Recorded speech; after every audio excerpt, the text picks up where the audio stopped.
Você sabia que doença reumática não é coisa só de gente mais velha? Existem cerca de 100 tipos de doenças que atingem as articulações e elas podem ser encontradas desde a fase de criança até os idosos. Para explicar o que é uma doença reumática, os problemas que elas podem causar e os tipos de tratamentos que existem, eu converso agora com a reumatologista Inês Lima. Essa aqui não é doença de idoso? Não, Miguel, é um prazer estar aqui com você. Não, o reumatismo não é uma doença só de idoso, até porque ele não é uma única doença, como você disse. São mais 100 tipos diferentes de doença e algumas delas podem acometer a criança numa idade mais jovem, sim. Mas isso é mais raro, então? Não é tão frequente e são patologias específicas que acometem a criança, diferente da pessoa mais velha, que tem não só as doenças inflamatórias, que são as que acometem as crianças, como também as por trauma de repetição e até do próprio envelhecimento. Então, nas crianças isso não é mais frequente, é mais frequente no adulto, na idade adulta, para o envelhecer. E qual é a característica da doença que atinge uma criança? Em geral, é uma doença inflamatória ocasionada por um desajuste, uma disfunção do sistema imunológico. No caso, a que a gente ouve mais frequentemente, que é mais conhecida, que é a febre reumática, em que a criança tem contato com um Streptococcus específico, não é qualquer Streptococcus, desenvolve a infecção e o organismo dessa criança, que tem uma predisposição genética, também não é toda criança que entra em contato com esse Streptococcus vai desenvolver a doença. Essa criança que é predisposta geneticamente, o sistema imunológico reconhece, num reconhecimento cruzado, o fragmento do agente agressor, o Streptococcus, mas também reconhece como agente agressor, a gente costuma dizer como no self, um tecido do organismo. Então, ele acaba atacando o sistema imunológico, a articulação, o tecido cardíaco, o tecido do sistema nervoso central e a pele também, trazendo o aspecto e o espectro da doença febre reumática. Muitas doenças estão apresentando características interessantes com a evolução, não sei se da medicina, mas a própria expectativa de vida do ser humano, que aumentou, mas com que qualidade se chega a essa longevidade toda, e características de uso de equipamentos diferentes, que não existiam antes. Isso também está aparecendo na especialidade?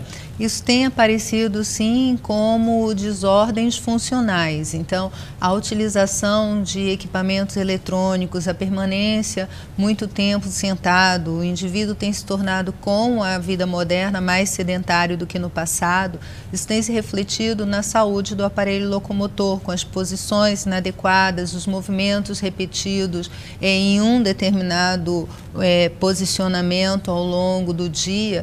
Isso tem trazido dores em faixas etárias menos frequentes do que anteriormente. Tem aparecido o que lá no consultório, por exemplo? Em geral, são dores na região do pescoço e dos ombros por conta de muito tempo de cabeça baixa, utilizando tablet, utilizando telefone celular, utilizando os equipamentos eletrônicos, a dores de membros superiores, ombros, punhos e os dedos também, justamente pela manipulação desse tipo de equipamento. Sem falar nas dores de coluna de maneira geral, em função de cada vez mais nós sentarmos e permanecermos sentados ao longo do dia.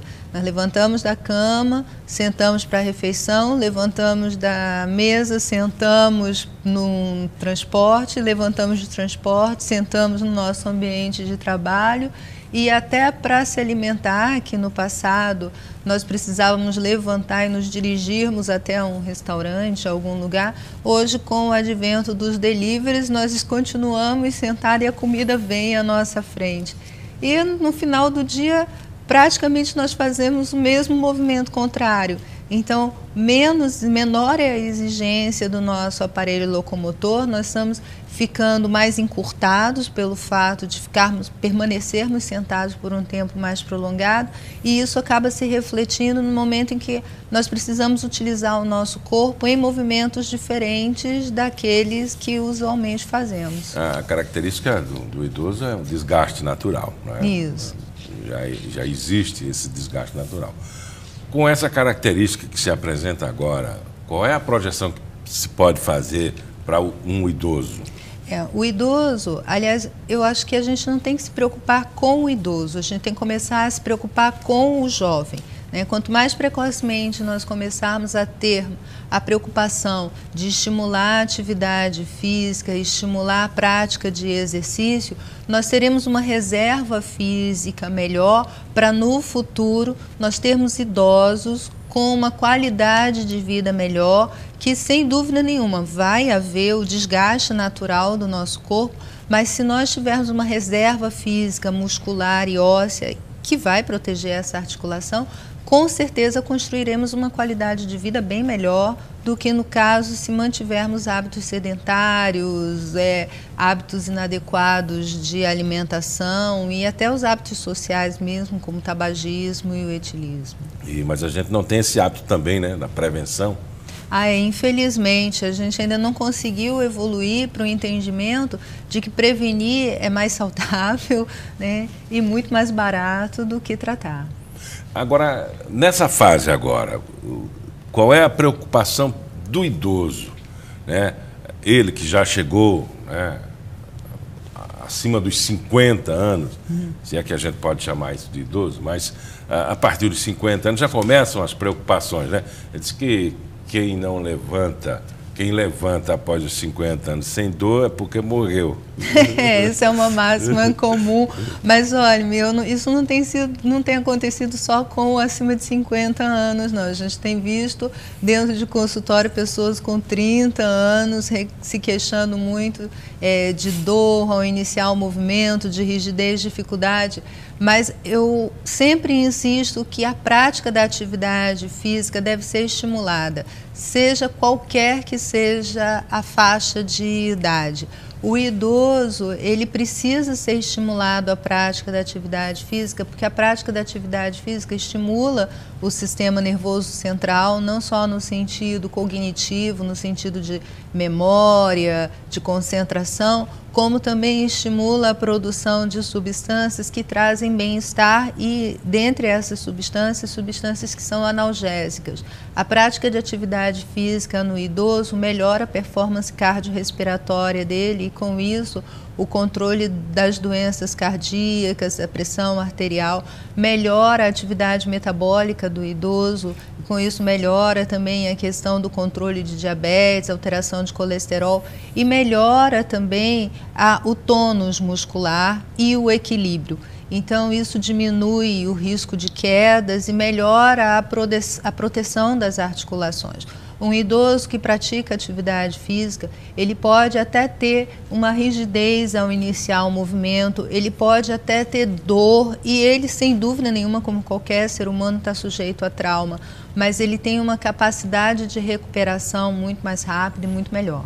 Então, é aconselhável mesmo que já chegue nessa idade, pessoas com 80 anos, 75 anos, 90 anos, entrarem em uma atividade física? Sim, sem dúvida nenhuma. Não existe faixa de idade para se iniciar uma atividade física. O que é importante é que haja uma avaliação médica para se ver qual é a qualidade, qual é a condição física daquele indivíduo e que ele seja orientado por um profissional da área para que a prática de atividade física não seja danosa, não haja sobrecarga, não haja risco para aquele indivíduo. Mas não existe uma data limite, não, só pode fazer atividade física até X época da vida.